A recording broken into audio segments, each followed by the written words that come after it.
Hi, I'm here today with Mike Mortlock from MCG Quantity Surveyors. How are you, Mike? I'm very good. Thanks for having me. I'm excited to be here. Good to have you. And we're here in sunny Camberwell, and we're just catching up with Mike to understand what to look for. How do you know you should be getting a depreciation schedule organised for a residential investment property? Yeah, well, look, I've been talking about the three triggers lately because people want to know. I mean, you can send a domain or a realestate.com link to us and we'll tell you, but a lot of people want to have that knowledge themselves.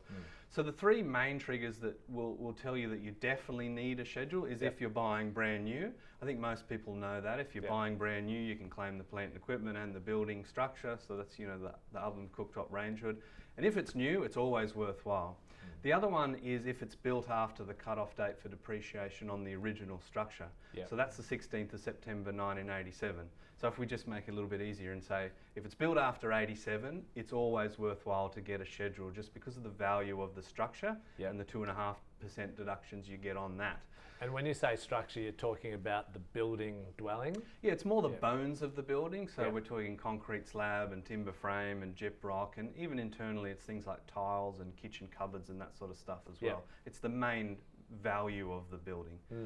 And you know, 1987, so we're starting to come up to 30-plus-year-old properties, which means a lot more properties are worthwhile getting a depreciation schedule than 10 years ago, and function of time, really. Yeah, exactly. And our analysis tells us that 69.9% of our schedules are properties built after 1987. Okay. But one thing that I would encourage people to understand is that 87 is not the cutoff for value. If there's properties built prior to that, that's our third trigger, and that is the property needs to have been renovated, and the sweet spot of value is around about 40 grand. Because if you have $40,000 worth of renovations in a property, then that works out to be about $1,000 a year of deductions.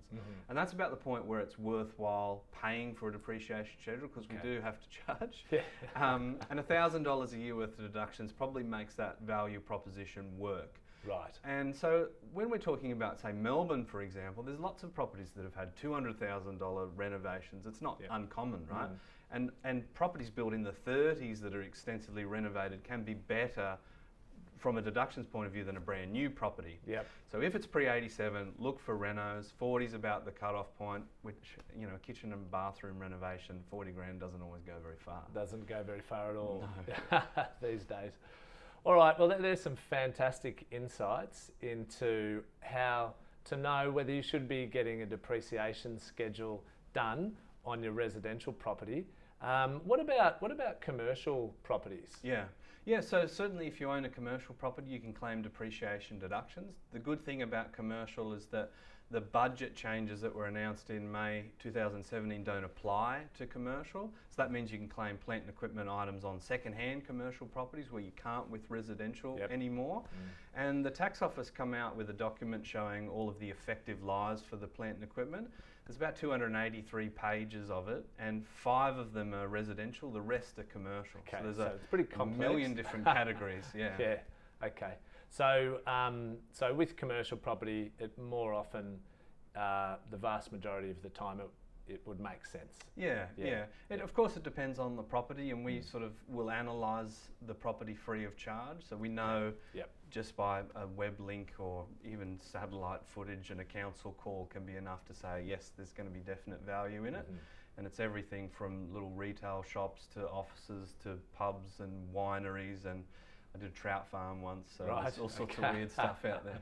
Did you catch any fish while you were there? I wasn't able to physically inspect it myself. There was someone else that did that for me, and I was crunching the numbers. A lot of water filtration, if you're interested. Okay, very good.